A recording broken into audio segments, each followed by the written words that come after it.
Okay, and that was the Republicans' contribution to the political arena.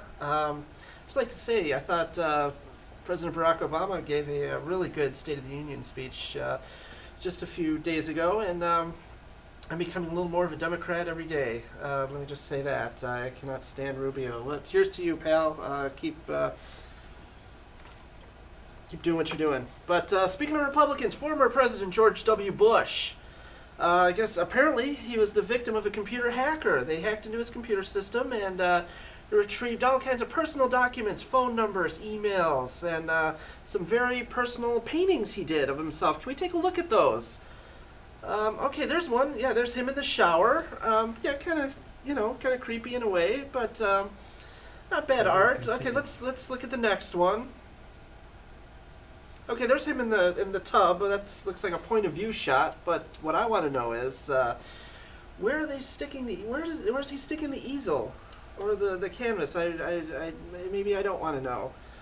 But I can totally understand what he's going through right now, because just the other day, my computer was hacked, and they found some very personal emails and all my phone numbers and contact information, and some very personal photos I did not want to get out, but since they're already all over the media and Us Magazine and people, let's take a look at these. Okay, oh boy, yeah, I did not want that to get out. Okay, yeah, I feel pretty, oh so pretty.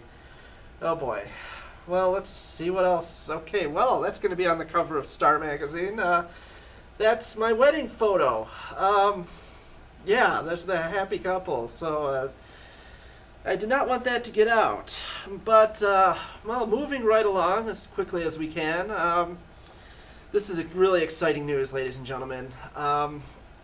We've done, location shoots before, and one of my favorite events in Michigan is coming up, and I think you should definitely check it out. It's the Michigan Autorama. Forget the auto show. This is way, way cooler. Just custom cars, all kinds of cool stuff to look at all day long. And, of course, me and the whole crew are going to be there. Crazy Mark is going to be joining us, and we're going to bring all the whole crew and the Puppet Pals, so you'll be able to meet Xander, Willie the Weasel, Bigfoot, and all your favorite characters. And stop us if you see us out, and you'll be able to win this really cool prize. Okay? All you have to do is come up to us. We'll play a little game we call on-the-spot trivia, and if you win, you can win a actual Star Trek Deep Space Nine communicator badge. This was actually used in the show. So come see us on Saturday at the Autorama, and you can win that cool prize. Well, we've talked about this on previous shows, UFOs, paranormal activity, and alien abduction. Well, today we have an actual guest who worked in Area 51, Grooms Lake, Nevada.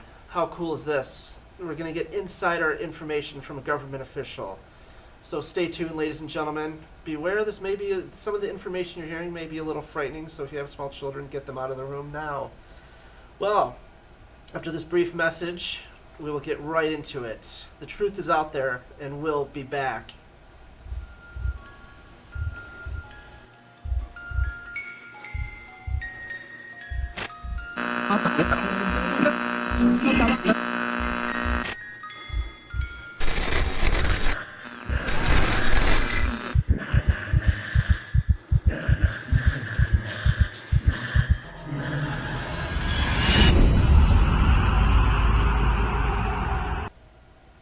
Hello and welcome back to Weekly Entertainment.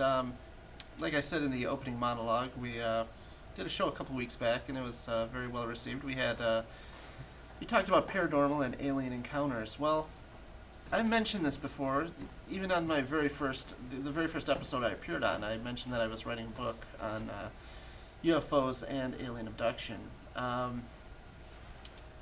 And we're going to go over some of my personal experiences, but we also have this very special guest in the studio. He wants to remain anonymous because he did in fact work at Area 51 in Grooms Lake, Nevada. Apparently he worked on some of the black projects, including the stealth fighters and some experimental aircraft. But he also worked on some other aircraft, if you can call them that, but they're alien aircraft, and we're going to be talking to him very shortly. Let me give you a little bit of background here. my very first encounter happened. It was my first memory. I remember being in a small room. There was a definite feeling of motion, and I remember 4 little doctors standing around the bed. And I've asked my parents over the years, ever since I was a child, when was I in an ambulance as a baby? When was I rushed to a hospital? And they still say to this day that I was never in an ambulance. I do have severe asthma, and I have been hospitalized a few times, especially during childhood. But never have I been rushed to the hospital in an ambulance. And especially, I don't think doctors can stand around you in an ambulance. Well, let's move on, shall we? Here's our guest who'd like to remain anonymous, so we'll call him Mr. Smith. Let's give a big warm welcome. Thank you, thank you. Thank you for joining us. Now I understand you worked in Area 51. I worked in Area 51, I worked in Area 49, 50, 51, and the super secret 52. 52, okay. Okay, so I can't ask you anything about Area 52. No, but, not at all.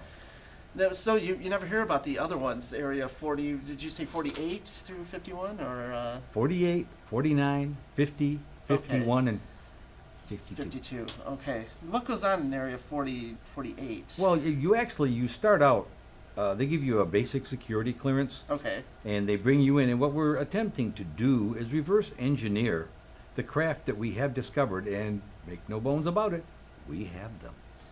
now this goes back to 1947, the Roswell incident. Everyone knows this story. There was a lightning storm. Apparently a UFO was hit by lightning and crashed in the field in Roswell, New Mexico.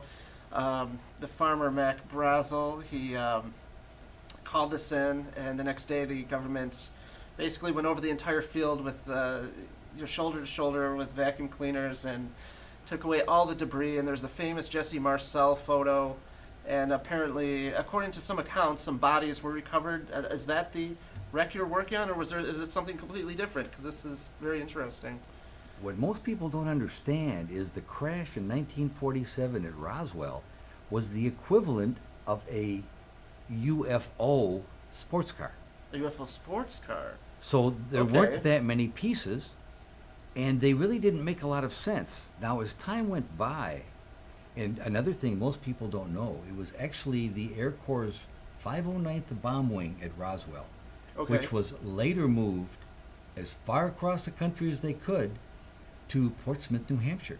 Oh, I didn't know that. Very, okay. very secret, very secret. So a lot of the debris also went to Wright-Patterson as well. That's what they want you to think. Ah, okay. A lot of it was actually kept in underground bunkers at Roswell. Oh, all right. Some of All it right. was moved up to our Area 48, and the reason there's more than one is that each time we got an aircraft or a spacecraft, it was put in a different area. I see. So Area 48 worked on the sports car type. Okay. Area 49 worked on what I would call the equivalent of the minivan. Ah, Area 50 was working on the equivalent of the family sedan. a family sedan. But the great one, Area 51, Yes. we got the equivalent of a Greyhound bus. Oh. It was fantastic. Oh. Now, was there some kind of exchange of technology? I don't know how much you can tell me about that, but if you have all these different vehicles, they couldn't have all crashed, could they? And there had to have been some kind of. Oh, no, Were they it- working with the aliens? The problem is the aliens are really bad drivers. Oh, is that what Okay, it? Okay. yes, Okay. yes. The average American teenager is probably as good as the best UFO driver. Well, you would think the aliens would be a lot better at piloting their ships than, you or I would, because their eyes. They have. Can we show the picture? We have a artist representation of a gray alien. Can we show that, please? It's a. Actually, I painted this. There's a common representation of a gray alien. I have seen these beings. I have been visited by these creatures, and that's pretty much exactly what they look like. You'd think with those large eyes, they would be able to process information quicker than we can and have a lot quicker reaction time. Or You'd they think have that, more of a wouldn't you, Rudy? panoramic You would vision. think that, but Hmm. and what a lot of people don't know is that the gray aliens, which you have personal experience with, Yes, absolutely. actually are only like the common working people. It's the little green ones that are the overlords. The green ones. Right. Okay, because you hear about. There's also a species called the blues. The grays are about 3.5 feet Well, to 4 feet tall. Can we see an artist representation of a blue alien? These are 5 feet tall, and there we go. That's an artist representation of a blue. Well, the blues are kind of the equivalent of the American Indian. Ah, that's interesting. And there is some intermarriage. I've actually seen a couple of rainbow aliens. Rainbow aliens. Okay. They occasionally talk to us, but we're being forced through these different areas to reverse engineer, and once we can figure out how to get off the planet, then they'll come talk to us. You mentioned the rainbow aliens. Are they shapeshifters? Because you see in all these, the tabloids, like, the president is really a shape-shifting alien. Could that be one of those creatures? They can change color, then maybe they can change form into, like, a politician to try and get into our government and change things for their advantage. Well, even space aliens have some pride. They refuse to Okay. become politicians. Okay. But that would instead of a make sense. Okay. shapeshifter, they're really more of a skinwalker. A skinwalker. The old Hopi Indian legends of skinwalkers are actually true. Interesting. Well, we only have 30 seconds left in this segment. My This is goodness. fascinating. This time is just flying by. This is very interesting. We're going to talk more about your adventures in Area 51 and some of my experiences. But let's go to a video. This is actual footage shot while me and the other host of the show, Crazy Mark, we were out and we saw this. We always carry video cameras. Everyone carries video cameras nowadays, and this is what we filmed. This one was in Sterling Heights, Michigan, and this object appeared in the sky, and we set up our little tripods on the hood of our cars and started rolling film. And let's take a look.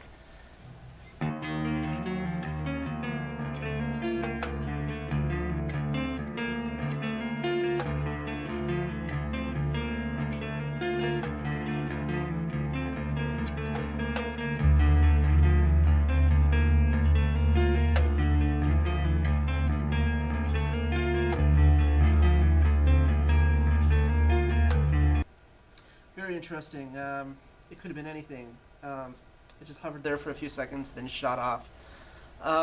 Another thing I would like to talk about, another one of my personal encounters, this happened in Colorado Springs, Colorado, 1995, July 3rd.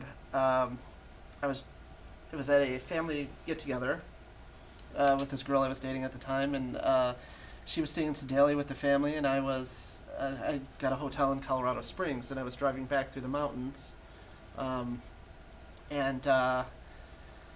passing over the car very silently. This thing was as big as a football field. It was a giant triangle. It was a flying triangle with a huge spotlight on the bottom, which had shone onto my car. And can we take a look at that? Can we take a look at the black triangle? Let's see the painting of that, the artist representation of the black triangle, and there it is. This thing was humongous. It had two sets of lights on each corner, and the main light in the middle that shone down on the car, and then it just shut off, and it was just incredible. It was silent, and now I don't know if you can tell me this, but we don't have anything that can do that, can we? That big, that silent, and with those characteristics. Well, let me preface my remarks by making a comment. Do you think it's coincidence that the Air Force Academy is in Colorado Springs? That's correct. And that's yes. where you saw this UFO? So It's we do not- have. If it's not our technology, is it something we reversed engineers or made something in cooperation with the aliens? Well, actually, that is ours. It just hasn't That been was released ours. yet. Yes. Something that big. It was the thing had to have been almost a mile long. And did you notice there was no sound coming from it? No, it was perfectly silent. Yes. We actually developed that during the disco area when people walked around with the big boom boxes. Yeah. We thought we needed something that would actually absorb all that excess noise, that nonsensical claptrap. And we came up with that, but then by the time we were ready to mass produce them and put them up for sale, try to retire the national debt a little bit, disco was out, the So- boom boxes were gone. So it was a sonic weapon because you hear them using, loud noises against, if somebody's barricaded up in a building, they blast, rock and roll or heavy metal at them to try and get them to come out And it and worked. break them down. So this would work in reverse. It would deaden the sound. Yes. So okay, well, Yes, that I mean- that actually makes perfect sense. Chevrolet had a car out at one time called the SS, the Super Sport. Okay. Well, we were going to call this the SS, the Sonic Sponge. Wow. But we weren't going to tell them, the people, that's what it stood for. This is a first, ladies and gentlemen. This is amazing information. You can't hear this anywhere else. So how long were you at Area 51 in Grooms Lake? Or Well, Groom let's Lake? see. I started with the government back in the late 50s. It took me a few years to work through the lower level and get areas. Okay. I probably got there in about 68, 69, I'd say, somewhere in that time period. right. They really kept us isolated, so sometimes you might know the day of the week, but you wouldn't know the month of the year. Oh, I see. So that's kind of like the MK Ultra program where they were trying to build super soldiers and alter the soldiers' minds and things like that. Were you involved in any of that, or? That program was actually the cover program for the program that we were under. Oh wow. Okay. Everybody so it's a knew multi-layered that you thing. couldn't do mind control like that. Hmm. So all that money was just funneled down to our little projects underground. I see, and it all goes back to aliens. Exactly, exactly. Interesting. Another thing. How do you explain the whole alien abduction scenario? Because I've experienced it. Can we go to one of the sketches? This is a representation of something I've experienced. This is the aliens creeping in your door in the middle of the night. If we can pull that picture up, please. There it is. There's the first one would be a blue alien since they're taller. The other two are grays, and they have this almost organic-looking wand that they touch to your temple and it knocks you out. What can you tell us about that? Where do you think we developed the cattle prod from? The alien Exactly. wand. And as far as explaining any of this, I can't even explain why some politicians get elected, so I don't even try to explain why the aliens What are their helping us. motives, though? What are the motives of the aliens? Why do they want to drag us out of their bedroom? Can we show another one of the photographs? This was another experience I had with one of them. This one, okay, I was actually able to shake hands with the gray.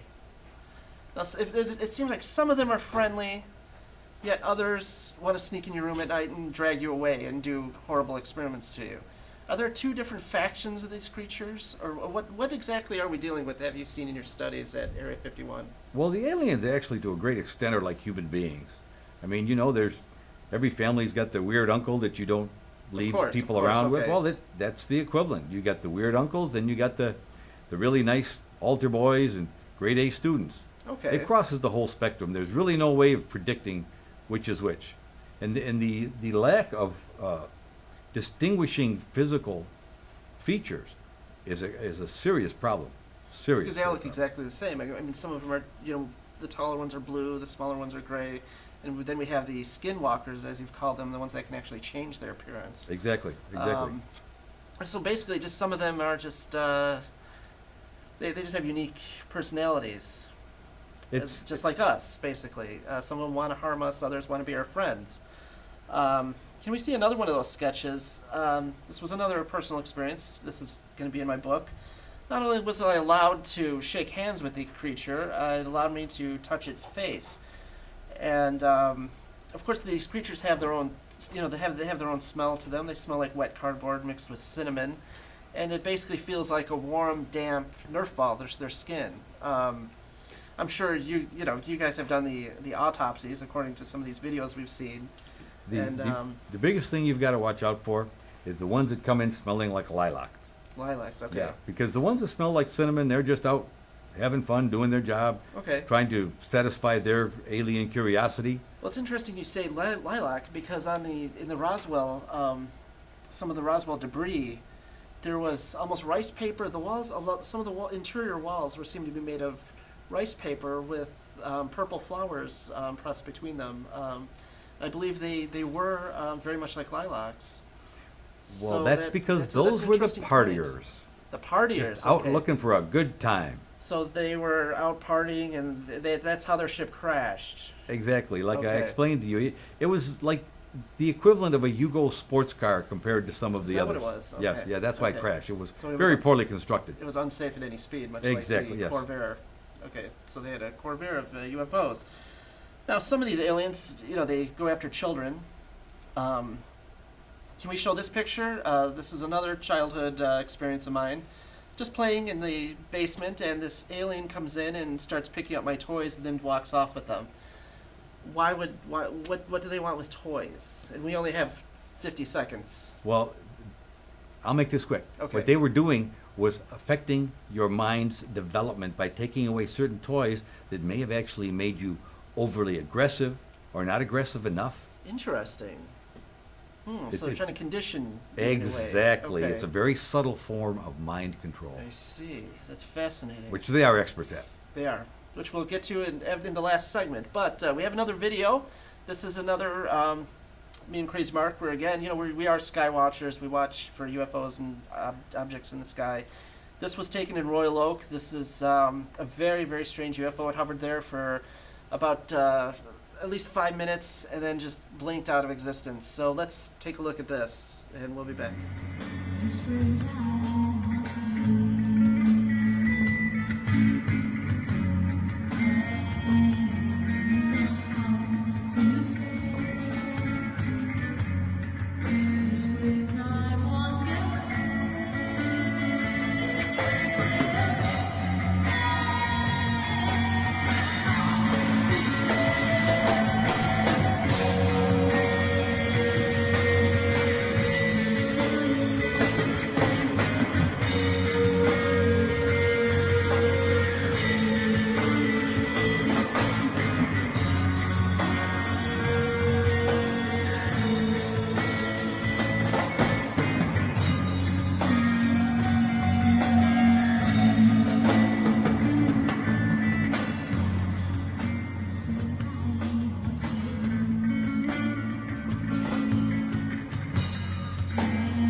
Again, more compelling footage from your. Now, were you Air Force, Navy, I was Black Ops. Black Ops? Okay. Again, I can't get into that too much, still all classified. I did want to make one comment on your last segment. You mentioned Royal Oak. You mean that's Royal Oak, Michigan? Yes, Royal Oak, Michigan. Oddly enough, we regularly send researchers there. We haven't found any alien things. Okay. What we have found is a lot of real freaky people. I can definitely vouch for that one when we our folks remember our Speeds and Eats video. But back to the toys. You mentioned that they're trying to condition us. One very disturbing event that happened to me. This toy right here actually became animated and came after me one night. This inanimate object actually assaulted me, basically. It wasn't like immediately after you ate No. undercooked seafood or something? No. I was only I was about 6 or 7 years old at the time, and it was late at night. Something compelled me to get out of bed, and walking into the kitchen, it was standing on the opposite end, and it basically came at me. You didn't live in a farm area maybe where they No. used a lot of chemicals in the ground? No, I just live in a okay. normal suburbs. I grew up in Downriver, Southgate, and it's stuck with me all my life. And Let me think. Down river south. Ah, so you were downwind from some of the plants. That explains the a nuclear lot. plant. Yep. Well, it hasn't come alive since. So I just maybe it was under the control of the Greys or something like that. Another thing, we touched on this a little bit, the probe that they carry around. Can we show the picture of the alien with the wand, the probe or whatever this thing is? That there it is. He touches it to your temple, and you're basically under their will at that point. It either knocks you out or puts you in some kind of, makes you more agreeable so they can do their experiments to you. Well, strictly from a hygienic standpoint, you wouldn't want to confuse the wand with the probe. Okay. I Yeah, mean, let's be very, very specific about that. I can imagine. Now, that's never happened to me, but you do hear that a lot, of the probe. I sometimes think it may be wishful thinking. Wishful, on the part of the aliens? No, the people. Okay. Interesting. Well, another very compelling photo, which I have to ask about, is the famous photograph of the face on Mars. This was taken by the Mars Global Surveyor. There it is. It's a huge monument that looks to be carved. I mean, you can clearly see features on that. The eyes, it looks like it's, the hairline is well defined. The mouth and the nose, that cannot be done by nature. Well, It just simply cannot. I mean, just look at it right now. No, that is definitely man-made, made by men from this planet. Men from this planet. You'll find buried in the Vatican archives that Leonardo da Vinci actually came up, and we can't understand it now, but he came up with a way to fly through space. incredible. Their biggest problem was trying to get something airtight so that they wouldn't die, obviously, in the vacuum of outer space. Right. Well, obviously, people made it to Mars then to make that monument. Exactly. And it looks a little like it looks Egyptian, like the, what do you call it, Sphinx, like the Sphinx. It looks like It something of bears ancient bears Egypt. a little bit of resemblance to Tutankhamun's wife. What was her name? I can't think of it That right would now. be Nefertiti. Nefertiti. There's Yes. some resemblance there, but if you look at it carefully, and you take some of the fullness out of the cheeks, it bears a striking resemblance to Mona Lisa. Incredible. Dude, just a very, very simple computer. Well, basically, you Got a computer analysis of the picture. You Photoshop. can- yes, absolutely. Photoshop. Okay. Now, which brings me to another point, another interesting. There's a very popular show on right now. It's called Ancient Aliens. Do we know if they did have something to do with the pyramids in Egypt, or the Sphinx, or the Nazca lines, crop circles? What is causing those? all misdirection. Misdirection. Misdirection. Fascinating. Misdirection All- from what? All done by one small group of alien artists for their own amusement. For their own amusement. That's right. Hmm. Have you noticed recently they're discovering pyramids all over the world? That's correct. Yes. Yes. The Mayan pyramids. There's Not just Mayan, they're discovering them in North America. They're finding them, I believe they found some in the Ukraine. the Ukraine. Wow. Well, you've got to understand, these are like alien phallic symbols. Is that It's what like it a is? big joke to them. It's more or less like these artists came over here and they built all those with the idea they're basically mooning their friends. Is that what it is? So that they can see them from orbit or something. Oh, It's certainly. like, That was check the whole this out." point. Okay. You don't see any 10 by 10. No, they're Yeah, they're 100 huge, or they're 2 or huge. Yeah, 300. yeah, absolutely. Yeah, yeah. So as their friends go by, and obviously we can't detect them, they glance down, they say, oh, look, Yeah, they're he's mooning at it- us he's again. at it again. Yeah, Yep. exactly. So wow, our planet is basically under attack by alien vandals. It seems like. yes, yeah, in a way that's their kind of Okay, it's graffiti, a graffiti, too. alien Sure. graffiti. That's the Nazca lines. It's actually a very, very funny, dirty joke. Wow. Well, we're gonna have to save that for another time because we are out of time. Well, thank you for joining us. This has been the time just flies on shows like this. I mean, we could talk for 2 hours. So we'll definitely have to have you back on the show at some point, and we'll go over more alien encounters. Well, folks, again, like I said before in the other paranormal show, it's up to you to ask the question: are there really aliens out there? Are there creatures waiting just behind your door, waiting to abduct you in the middle of the night? Ponder on that and ask yourself: are they out there? Good night, ladies and gentlemen.